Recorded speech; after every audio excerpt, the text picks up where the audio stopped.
My name is Christy Linton. I'm a Southern California artist based out of Temecula, California. And I got my Bachelor of Fine Arts degree a long time ago. But I came to painting during lockdown, and when I was going through a very, very difficult time in my life, most certainly the most difficult time of my life. And I just had always wanted to paint on canvas, and I was reminded as I started that process of the few classes I took in painting during college. It's amazing what the brain remembers and what you retain and go back to. So that's pretty cool. I even called my dad and said, hey, my education is still helping me to this day. But I am a self-taught as when it comes to acrylics on canvas, oil on canvas, stretching the canvas, and teaching myself all the different techniques that I want to learn to achieve the look that I'm going for. So I've taught myself everything about metal leafing, oxidation, varnishing that, tarnishing that, but varnishing it to the point where it won't tarnish any more than what I want it to. The ocean was probably my first muse because it brings such an incredible energy and sense of peace.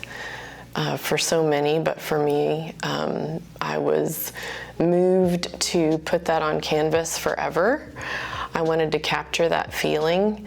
So soothing, tranquil, even a meditation.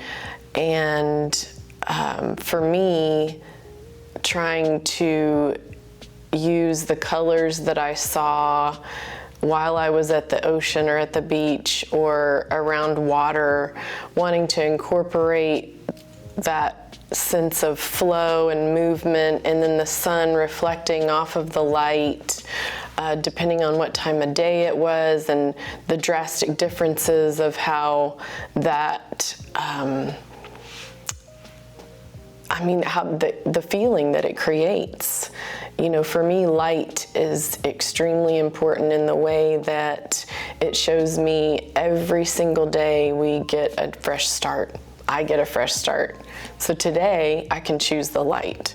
So for me, in every single painting, that's why you will see the shifts in light, the plays on light. And at the beginning it was the ocean, and still every now and then I'll go back to that ocean. And for these three paintings specifically, it was water, it was ocean, it was light, and still incorporating my oxidation, still incorporating all the techniques that I learned years ago, and then my new techniques that I've learned, and then every single painting is an experiment. So I literally cannot do the same thing every time. It has to be an experiment. I have to put something new in there. I have to say, what if I do this? What would happen? If it doesn't turn out, I scratch it off, I put paint on top of it, I'll change it, but at least I know I'm growing with every single painting, and that to me is important, growth. So Luminous Edge was, I had colors in mind when I began that one. I had the ocean in mind. I always have water, flow, erosion in mind. I knew I wanted to oxidize my leafing once I placed that on there. Typically that's one of the last things that I do, but sometimes I'll do it in between. It's all kind of intuitive. And I want my art to be intuitive. I want to be able to feel it as I'm doing it and see how it's turning out. But I know a lot of artists say this, and it's so true. You just get in this zone when you start painting, and you lose all track of time, whether you've eaten that day.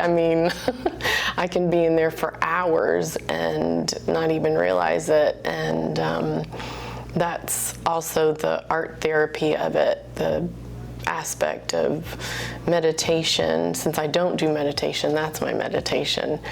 So for Luminous Edge, I knew I wanted these 3 pieces to be, of course, similar within the same collection, but different. And I had more of a structural feel with this one.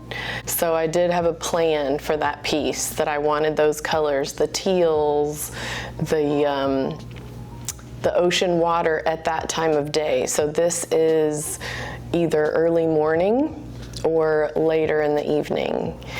And that was the goal. So I intuitively paint that.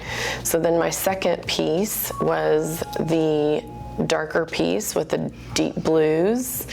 And that one was definitely for evening, when the water gets really dark at night and we don't know what's under there. It's a mystery. And even thinking the depths of the sea, we haven't, as humans, been able to explore that part of our planet. And I just love thinking, what's down there? What's in there? It's how the oxidation is created. So a lot of the aquas that you will see in that painting were all chemical. I added just barely touches of pastels to add moments that I wanted to be focused on as you look through the painting. Well, the third piece is kind of exciting for me because it was really the groundbreaking first piece of my latest collection. So even though it looks similar, it was exciting for me as I was painting it, because I knew I wanted to do a whole bunch of paintings that were like it. But when you see my collection, you see how I grow within my collection, which is exciting for me. Like I said, I want to grow in each and every piece that I paint. So this one, I still had in mind the grounding of the left side compared to the light, well, not, I guess I can say lighter in paint, but not light for my gold leaf. So the grounding of the gold leaf, heavy gold leaf on the left, and the super texture within each painting can help the light shifting that I love to explore within each piece. So this piece was heavier gold than the other 2, and that was on purpose. It was important for me since I was so excited about this piece. The other 2, it was more of a soothing process, and when I finished each of those pieces, I said, I love it. So for me, I have to say at the end of a piece, when it's a finished piece, I have to be able to say I love it. So I did that with those 2. When I got to this third piece, not only did I say I love it, but it just lights up my brain. And that's why there was so much heavy gold and so much oxidation with the colors. And I feel like each painting is like a happy accident, little nod to Bob Ross, that this piece brought happiness, joy, and it was all a happy accident getting to those really vibrant colors with the chemicals. You can find my art on my website, ChristyLintonArt.com, or Christy Linton Art on Instagram, Pinterest, Facebook. It's Christy Linton Art for everything.